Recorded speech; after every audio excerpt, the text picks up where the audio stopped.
Hello everyone, this is Mega T Gamer here. Welcome to Metroid Prime 1 of the Metroid Prime Trilogy Series, Episode 20. In the last episode, we had just viewed the Mega Powered to get our very own Phazon suits.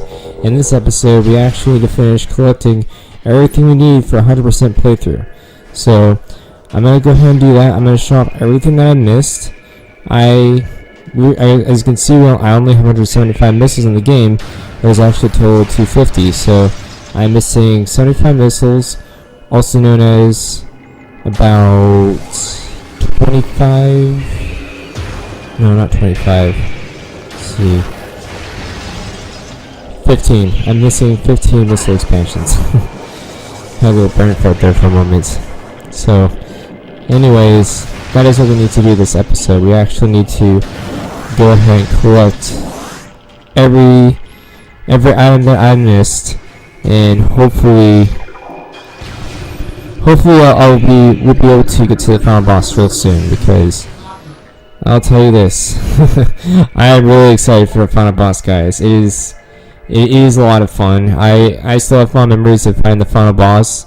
Like, there's actually 3 of them. There are 3 final bosses in this game. There is, I believe, remember Meta Ridley that we saw at the very beginning, and then there's 2 surprise final bosses at the end. So yes, we are going to be fighting Meta Ridley, and we're going to be seeing that kick-ass Meta Ridley theme that, you know, is very reminiscent from the Super Metroid series. So yeah. But for now, this episode and maybe the next episode too, I'll also, you know, be showing all the different areas where I missed all my misses at. So I'm gonna be doing one area at a time. I'm going to dedicate this episode to just Phazon Mines, and the next episode I'll be doing it dedicated to either Chozo or Fandrina Drifts. But probably Chozo Ruins, because it's like really close by. So in Talent Overworld, I think I gotten everything in Talent Overworld, so I don't think I have to worry about that.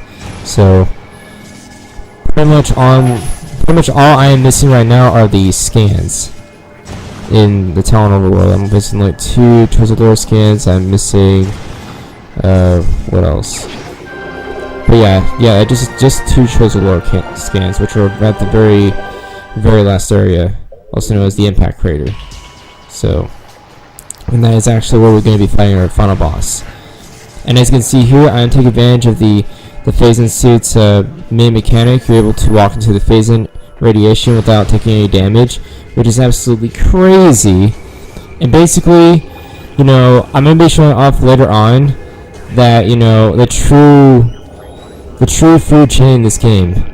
I'll tell you this, Phazon is basically stronger than everything, even stronger than the Phazon Metroids. It's hilarious. Although I think it's probably about tied with the power bombs in terms of strength in this game, because power bombs are pretty OP. So you can see me using them a lot, you know, just to annihilate all the Phazon Metroids, so that way I don't have to bother dealing with, you know, all of his different forms, like I'm fighting a mini boss or some shit. And that is something I do not want to do in this playthrough. I want to show off, you know, all the locations of the missiles, as well as the power bomb expansions. Yes, we actually need to get all 8 of them. There's not 9, there's not 10, there are only 8. Although I'm still wondering why they're showing 2 digits, 08. It's like, it makes you wonder, like, okay, is there going to be 20 power bomb expansions? No, the game just wanted to confuse you. Excuse me, sorry about that. I just had a Subway sandwich area with jalapeno pepper, and I think I'm still, you know, kind of spiced up a little bit. But anyways, you know, as you can see here, it's a lot easier to see where you're going with the thermal visor than any other visor that you have. So, because oddly enough, those mushrooms are actually made of heat. Those are hot mushrooms. And of course, you know, the thermal visor is actually fairly accurate. As you can see, you know, during the thermal visor, the ice beam should appear the coldest, and the plasma beam should appear the hottest. So, yeah. And also unlike the unlike the regular Metroids, you cannot actually just freeze and shoot a missile at them. You have to use something else to completely annihilate them, i.e. a power bomb or some sort. But of course, I already demonstrated, like how very few power bomb drops there are in this game. So yeah. Anyways, I need to go ahead and continue with this playthrough. Again, I don't know if I want to show off everything. I just, in my opinion, I think sometimes the best possible moments of the game are where you're struggling a lot. And for me, like getting 100% of the items is where I struggle a lot, because when you start to get close to 100% and you're missing that very last missile expansion, you're like, okay, where the heck is it located? What could I possibly miss? But also I like to think that I still have kind of a little bit of the a little bit of let's play advantage, because I can remember the things that I get. I can remember the things that I missed. Like, I know that I probably already missed, another missile expansion over at the research lab Hydra over at Planetary Drifts. So I kind of had that advantage. But suppose that you did not record these episodes and you're trying to find all these, expansions without any help. It can take a long time. It can keep you busy. So yeah, there's a little of a scavenger hunt going on, and of course those little individual split vision Metroids that you actually fight. Unlike the regular ones, they do not have that same invincibility frame. I can just shoot charge beam after charge beam without having to worry about the invincibility frame. So, whereas the Metroids, they have that a really long invincibility frame. So that's the reason why I usually just ice missile at them. But anyways, I decided to take this route because I thought it might be the quickest way to get out of here. And yeah, this is where I want to demonstrate, just how strong the Phazon is here. You see that Fission Metroid just basically commits suicide there? Yeah, Phazon is really strong here. So, forget the fuel trait. Phazon is stronger than everything. So, only problem is, like, this is literally the only area where you're going to be fighting, the Phazon radiation is the Phazon mines. And I guess maybe the little pathway before Phazon mines. I guess you can count that as well, but for the most part, this is literally the only area in Metroid Prime 1 that you'll be finding it. And yes, you will actually be seeing the Phazon radiation again in Metroid Prime 2, but you won't actually get the same luxury of walking in the Phazon radiation without, taking any damage. So that actually kind of makes the second game a little bit harder. So yeah, but I really do enjoy the soundtrack in this game the best, like out of the entire series. This probably has the best soundtracks. Although I do really like the Run This Battle theme in Metroid Prime 3, so I would definitely be mentioning about that a lot. I'm also trying to think of like what kind of songs that I should edit in my videos and stuff like that. Like, say for instance, I actually was listening to a vocal cover of the credits of this game. It is just absolutely phenomenal. It's amazing. Like, for someone, I'm not even sure if this person is an amateur or professional singer, but either way, like, her and her husband just did an excellent job of, pulling off of that song. And their costumes were pretty cool too. Like, I think her husband was dressing up as, like a little choser bird thing. I thought that was pretty neat. So I really did believe it did the series justice, because after seeing Federation Force, I was just like, I wouldn't say that I was about to give up on the series. I was actually ready to just write to Nintendo saying, like, just no, do not do the Federation Force, do not try to copy off of the other series, keep Metroid as it is. just remember Metroid, the Metroid series as it is. It's exploration. It's a lot of, of scavenger hunting. A lot of, and of course there is going to be shooting. Of course there is. You're in space. On top of that, you're in a suit holding a gun with various different chemical beams. So that is also part of the game's charm.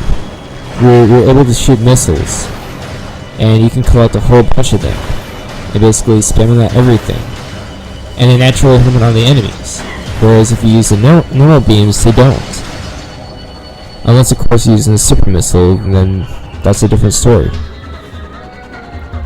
So yeah, don't try to copy up other games. Just keep Metroid as it is. It is an amazing series. And also, it gives the character an air of mystery, Anyways, I did miss a missile expansion right there. So I went ahead and got there.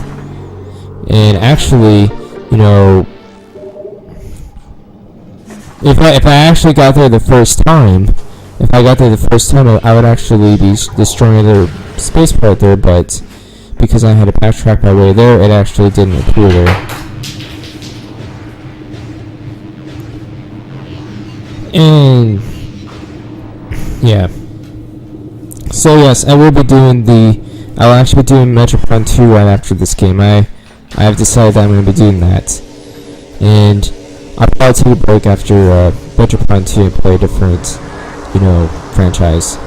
But I just like this game so much that I want to play the second one right after this one. And plus, I actually like the second one the best out of the series. I mean, Metroid Prime 3 is great too, but I think Metroid Prime 2, kept me busy the longest just because of how, cryptic some of the puzzles were.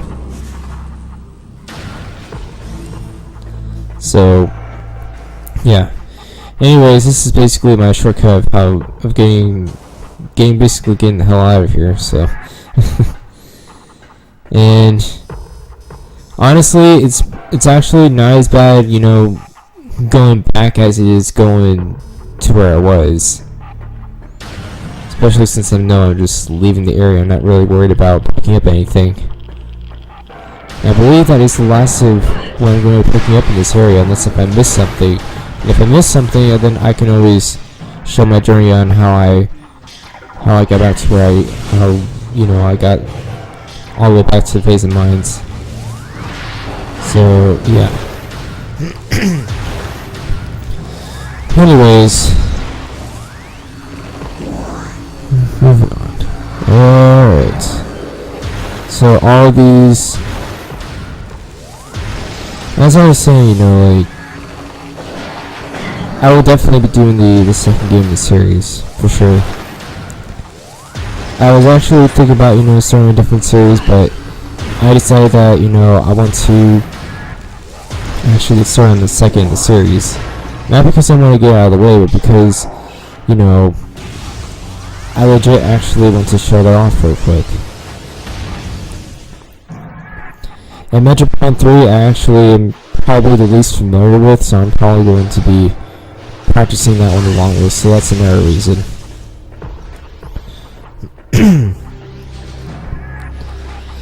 So, yeah.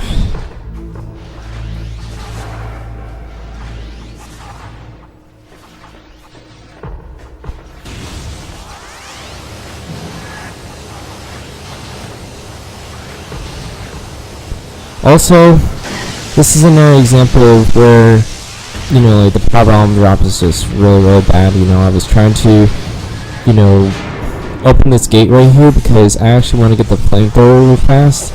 But the problem was that, I was actually out of power bomb, so I couldn't actually destroy any Phazon barriers or anything. So right now I'm basically relying on, trying to destroy all these, these space pirates. Hoping that I can get any good drops right now. And eventually I do. I just wanted to show off just how frustrating it is to just, try to destroy all these pirates just until you get a powerbomb drop for once. Because, like I said, you can carry up to 8 power bombs, and you can carry up to 250 missiles, and you have 14 energy tanks that contain about 99 energy each. That is just something to consider. So that gives you an idea of just how low the drop rate is going to be for each of the power bombs. And yeah, as you can see here, I keep going to my mark ball in all hopes that I would actually get a power bomb, but unfortunately I actually probably didn't get one until I actually destroyed one of its crates there. Nope. Still nothing. So, still no dice. Still no dice yet. And I think I actually... Nope. Still no power bombs? Jeez. They actually almost look like a power bomb, ammunition hologram kind of, but I guess it was just a bunch of missiles. What can I say? So, yeah. And I'll go ahead and destroy all these ice troopers, these blade troopers, so forth. Any more? Is there going to be any more power bomb drops? Come on, man. At least drop me a fucking power bomb already.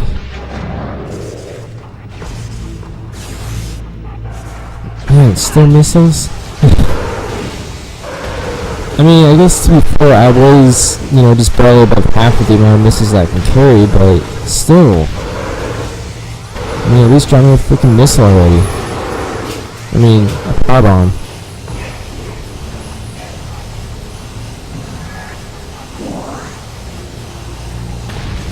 So yeah, I was basically just walking back in all hopes that I would actually, be picking up a power bomb, but I actually ended up carrying just some more health.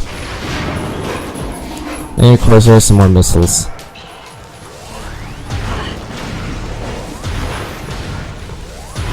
And let's go ahead and destroy all these troopers real quick.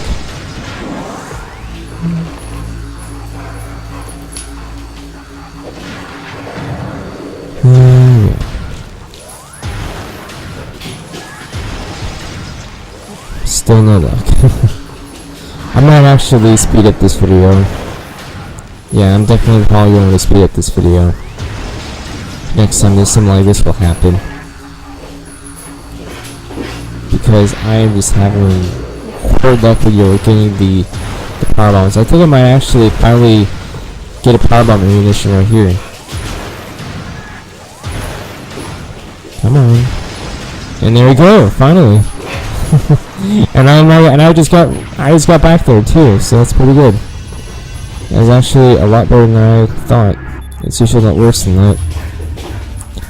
So, anyways, yeah, behind that positive right there, it will actually contain the flamethrower, and it is basically just like the wave buster. All it is just, it's basically a projectile throwing kind of, combo.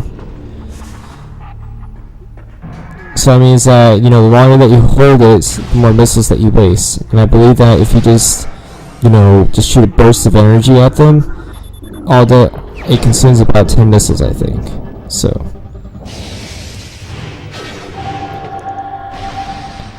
And yeah, here we have the flamethrower. This is actually the second Beam combo that I actually got in my very first playthrough, and I only used it for a little bit, but I still enjoy it for what it is. It is very reminiscent from Smash Bros. Melee. When you play as Samus and you use all of her aerials and her up smash. It really is reminiscent from that. So when I saw the flamethrower, I was like, yep, that is definitely reminiscent from Melee. I was very happy to see that. And but everything else, when I actually saw my friend play through this game, and he got the wave buster, it was actually the very first time I saw that. I was like, oh wow, that's actually pretty cool. So I actually did not get the wave buster until my very first casual run for the year, I guess. I call it the casual run for the year because I actually didn't play this game since like 2006. It's been a really long time. But I really enjoy, playing the game again for sure. It is probably, especially very satisfying, to be playing this with the remote and nunchuck. Because, like I said, I've enjoyed playing, first-person shooters with the remote and nunchuck. So, anyways, this concludes episode 20 of Metroid Prime 1 of the Metroid Prime trilogy series. In the next episode, I will actually be collecting some more missiles and power expansions, and hopefully, we'll actually be close to 100% in the game. So, I'll see you guys then.